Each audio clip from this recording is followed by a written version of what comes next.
Hello students. तो आज के दिन हम लोग पढ़ेंगे कि root 2 is an irrational number. इसको कैसे प्रूव किया जाता है इस पर हम लोग बात करेंगे। लॉकडाउन चल ही रहा है, आप लोग एंजॉय कर रहे हैं घर पे, तो साथ साथ में पढ़ाई भी होती रहेगी। तो देखिए, बेसिकली हमें रूट 2 को अगर इरेशनल प्रूव करना है तो सबसे पहले करना क्या होता है सॉल्यूशन में कि हम मान लेते हैं कि ये रेशनल है, मतलब जो इन्होंने कहा है उसका जस्ट अपोजिट मान लो। तो क्या करते हैं, let us assume that root 2 is a rational number.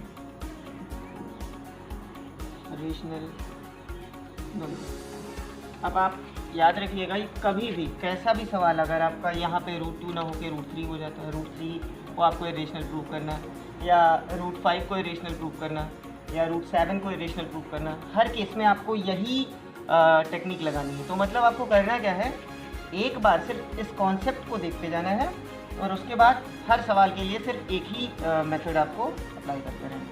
ये नहीं कि आपको जाना कहीं, मतलब ये समझ लीजिए आपको कि एक कॉन्सेप्ट और सारे क्वेश्चन इस तरह आप हमेशा सॉल्व कर पाएंगे। तो हम करते क्या हैं, अज्यूम कर लेते हैं कि रूट 2 एक रेशनल नंबर है, रेशनल नंबर है। अब देखिए, अगर कोई रेशनल नंबर होता है तो बेसिकली किस फॉर्म में होता है, p/q के फॉर्म में होता है। तो इसको हम क्या लिख सकते हैं, root 2 is equal to p/q, इस फॉर्म में लिख सकते हैं, where p and q does not have, या do not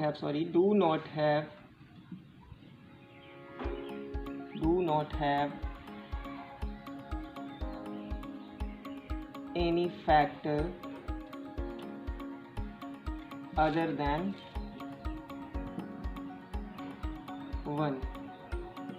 इस चीज़ को आपको ध्यान रखना है। ये बहुत ही, इस तरह के सवाल को जब भी आपको सीबीएसई बोर्ड में रूट 2, रूट 3, रूट 5, रूट 7 या यूपी बोर्ड में भी ये सवाल पूछा जाता है, मतलब आपको हाई स्कूल में अगर ये सवाल पूछ लिया जाए तो जब भी आपको ये सवाल पूछा जाएगा तो आपको 3 चीज़ें इस तरह के सवाल को सॉल्व करने के लिए याद रखनी, 3 रामबाण है। पहला है कि आपको उसको रेशनल मान लेना है, ऑन द कॉन्ट्रेरी। कॉन्ट्रेरी का मतलब अगर कोई बात कोई कह रहा है उसके विरोध में आप कुछ उल्टा मान लो, उसका अपोजिट, जस्ट अपोजिट कहो, तो वो होता है कॉन्ट्रेरी। तो ऑन द कॉन्ट्रेरी आपको क्या मान लेना है कि रूट 2 एक रेशनल नंबर है। रेशनल नंबर किस फॉर्म में होते हैं, p/q के फॉर्म में। तो root 2 is equal to p/q, जहाँ पे p और q में कोई फैक्टर नहीं है, सिर्फ कोई कॉमन फैक्टर नहीं है, सिर्फ 1 को छोड़ के। यहाँ पे कॉमन लिखना है आपको, मतलब कोई भी ऐसा फैक्टर नहीं है जो दोनों में कॉमन हो। कॉमन का मतलब जो दोनों को डिवाइड कर सके। अच्छा, फैक्टर वो चीज़ होती है जो किसी चीज़ को डिवाइड कर दे। जैसे 6 का फैक्टर क्या क्या है, 2 और 3। ये बात आपके माइंड में हमेशा रहनी चाहिए। मतलब कोई भी बड़ा सा नंबर अगर 2 चीज़ों से डिवाइड हो जा रहा है, 3 चीज़ों से डिवाइड हो जा रहा है, 4 चीज़ों से डिवाइड हो जा रहा है, तो वो 3 चीज़, 2 चीज़, 4 चीज़, ये जितनी भी चीज़ें होती हैं वो सारी क्या होती हैं, उसके फैक्टर्स होती हैं, यानी उसके हिस्से होते हैं। फैक्टर का मतलब ही होता है हिस्से, ठीक है ना, उसके अंग, उसके हिस्से, ठीक है।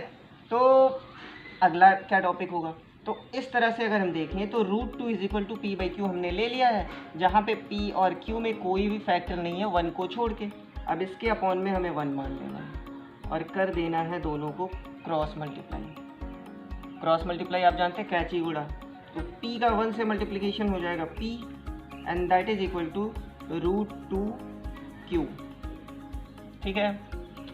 हर क्वेश्चन में यही अप्लाई करना। अगर यहाँ पे रूट 3 होता तब भी हम क्रॉस मल्टीप्लाई करते और यहाँ पे रूट 3q आ जाता, बिल्कुल सेम चलेगा कॉन्सेप्ट। अगर 7 होता तो रूट 7 आ जाता। तो हर बार सिर्फ एक ही कॉन्सेप्ट, बस एक बार आपको समझना है और हर बार के लिए वही अप्लाई करना है, ठीक है। तो ये हो गया। अब हम क्या करेंगे, ऑब्वियस है रूट हटाना है तो हम स्क्वायर कर देंगे, स्क्वायरिंग बोथ साइड। तो यहाँ पे क्या हो जाएगा, p², और अगर इधर स्क्वायर करते हैं तो रूट 2 का स्क्वायर क्या होगा, 2, और q का स्क्वायर क्या होगा, q²। ये आपका इक्वेशन नंबर 1। अब एक बात हम आपको बताएंगे, एक बेसिक कॉन्सेप्ट है, हमेशा के लिए आपको याद रखना है, मतलब एक थियरम भी है कि किसी भी नंबर का स्क्वायर अगर किसी नंबर से डिवाइड हो सकता है। हम एग्जांपल्स भी लेते रहेंगे, एग्जांपल ले लेते हैं, मान लिया 6 है और 6 का स्क्वायर ले लेते हैं। अगर ये 2 से डिवाइड हो जाता है, यानी 2 अगर इसका फैक्टर है, ठीक है, 6 का स्क्वायर का, यानी 6 का स्क्वायर हो गया 36, तो 36 अगर 2 से डिवाइड हो जा रहा है, डिवाइड होके क्या आ गया 18, तो इसका मतलब 6 भी 2 से डिवाइड हो जाएगा, यानी 3 आ जाएगा। इस बात को आप हमेशा अपने माइंड में बिठा लीजिए, ठीक है। किसी चीज़ का स्क्वायर अगर एक नंबर से डिवाइड हो जाता है, यानी if square of A is divisible by B then A will also be divisible by B. मतलब अगर ए का स्क्वायर बी से डिविजिबल है तो ए भी बी से डिविजिबल होगा। बात समझ में आ रही है। और अगर कोई चीज़, अब एक और चीज़, जैसे हम कहें कि 6 2 से डिविजिबल है, तो इसको हम लिख सकते हैं 6 is equal to 2 into something. वो समथिंग क्या होता है, जितनी बार इसका टेबल हम 2 का पढ़ेंगे। 2 3 6, 2 3 6, तो ये 3 बार जाएगा। तो इसका मतलब है कि 6 जो है वो 2 से डिविजिबल है, और कितनी बार जा रहा है 3 टाइम्स। तो यहाँ पे कुछ भी नंबर हो सकते हैं, जैसे यहाँ 3 आया है, अगर ये 8 होता तो वो भी 2 से डिविजिबल होता, 2 इंटू 4 हो जाता है ना। तो अगर किसी चीज़ से वो डिविजिबल है तो उसके साथ में उसका जितनी बार जाएगा, यानी प्रोडक्ट किसी ना किसी नंबर के साथ, किसी इंटीजर के साथ जरूर आएगा। अब सिमिलरली अगर यहाँ पे हम देखें तो P square is equal to 2 into something है, 2 इंटू समथिंग है, यानी पी स्क्वायर जो है वो 2 से डिविजिबल है। सेम इसी तरह पी स्क्वायर इज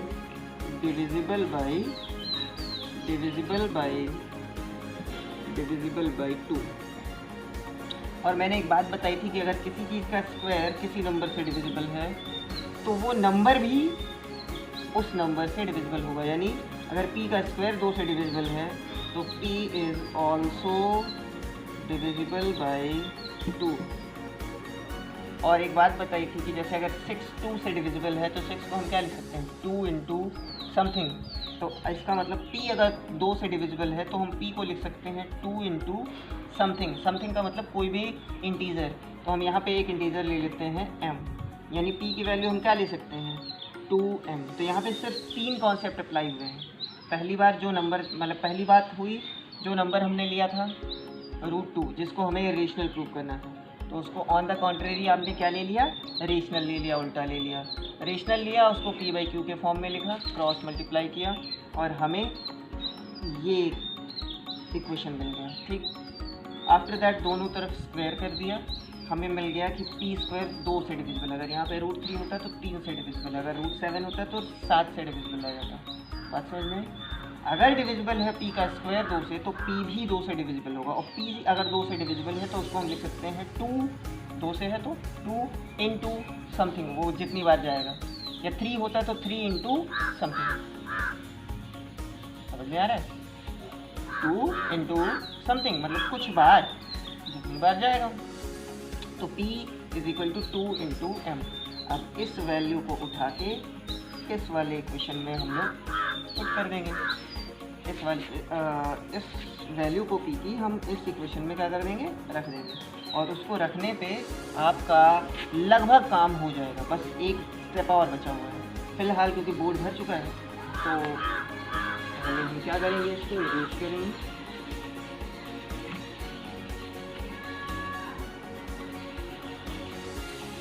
वीडियो को पॉज करके इसको मतलब जो भी चीज़ें रेज हुई हैं उनको पहले से लिख सकते हैं, फिर से समझ सकते हैं, नोट्स में अपने आप नोट डाउन भी कर सकते हैं। तो आपका क्या था equation, P square is equal to 2q square. यहाँ पे हम p के प्लेस पे 2m रखें, p की वैल्यू क्या है 2m है, और p का पूरे का स्क्वायर है, यानी 2m का पूरे का हो जाएगा स्क्वायर, किसके बराबर 2 इंटू क्यू स्क्वायर। डाउट नहीं है ना भाई, 2m का square is equal to 2 into Q square. अब देखो 2 का स्क्वायर करेंगे तो 2 2 ज़ार 4, और m का स्क्वायर करेंगे तो हो जाएगा m square, that is equal to 2 into Q square. ठीक है, बिल्कुल सिंपल से आराम आराम से करिए आप चीज़ों को, एकदम एंजॉय करते हुए। ये 2 से क्या हुआ, 4 मर गया। अब आपके पास आ गया 2m², किसके बराबर, q²। ये बिल्कुल ऐसा दिख रहा है कुछ, जैसे ये था p² = 2q², वैसे यहाँ पे है q² = 2 × m²। इसका मतलब क्या है, जैसे यहाँ पे p² 2 से डिविजिबल था, वैसे q² किससे डिविजिबल है, 2 से। यानी कि हमें एक और बात मिलती हुई दिख रही है कि q² is divisible by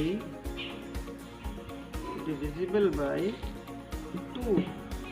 और अगर q² 2 से डिविजिबल है, q² को हम 2 से डिवाइड कर सकते हैं, तो q को भी तो कर सकते हैं ना भाई, q को भी तो कर सकते हैं। हमने बताया किसी चीज़ का स्क्वायर अगर किसी नंबर से डिवाइड हो सकता है तो वो नंबर भी उससे डिवाइड होगा ही होगा, डेफिनेट है। तो मतलब q भी 2 से डिवाइड हो जाएगा। हमने एक बात ली थी शुरू में कि p और q का सिर्फ एक कॉमन फैक्टर है और वो है 1। यानी p और q वैसे तो किसी से भी डिवाइड हो सकते हैं, लेकिन ऐसा एक ही नंबर है जो p और q दोनों को डिवाइड करता है और वो है 1। ये बात हमने ली थी शुरू में, अज्यूम किया था। यहाँ पे क्या हुआ, p और q दोनों 2 से कट जा रहे हैं।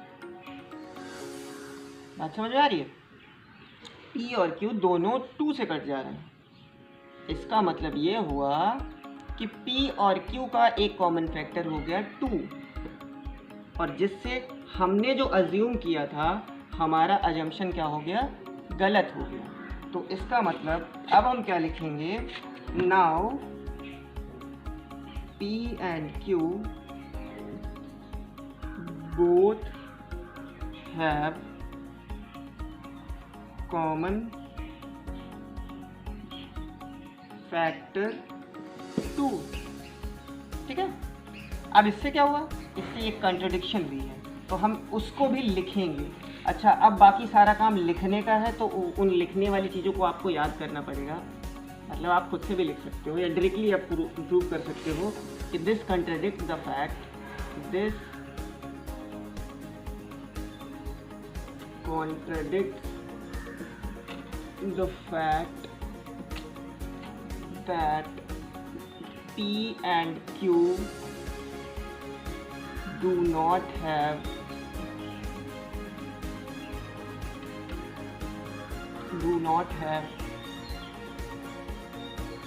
common factor other than 1। यानी एक को छोड़ के p और q का कोई भी कॉमन फैक्टर नहीं है। इस बात को कॉन्ट्रडिक्ट कौन कर रहा है, ये वाली बात। मतलब कॉन्ट्रडिक्ट का मतलब होता है किसी बात का विरोध करना। तो यानी कि हमने खुद ही निकाल लिया कि p और q का तो एक कॉमन फैक्टर 2 है। हमने लिया था कि केवल एक ही इसका कॉमन फैक्टर हो सकता है, तो एक ही तो नहीं है ना, 2 भी आ गया। इसका मतलब हमारी ही बात क्या हो गई, कॉन्ट्रडिक्ट हो गई। कॉन्ट्रडिक्ट का मतलब किसी बात का गलत हो जाना, और गलत हो गई इसका मतलब जो हमने रेशनल लिया था, इसको अज्यूम किया था, वो भी गलत हो गई। तो इसकी वजह से अब ये कॉन्ट्रडिक्शन क्यों हुई है, क्योंकि हमने अजम्पशन गलत किया था। तो हम ये भी लिख सकते हैं, दिस कॉन्ट्रडिक्शन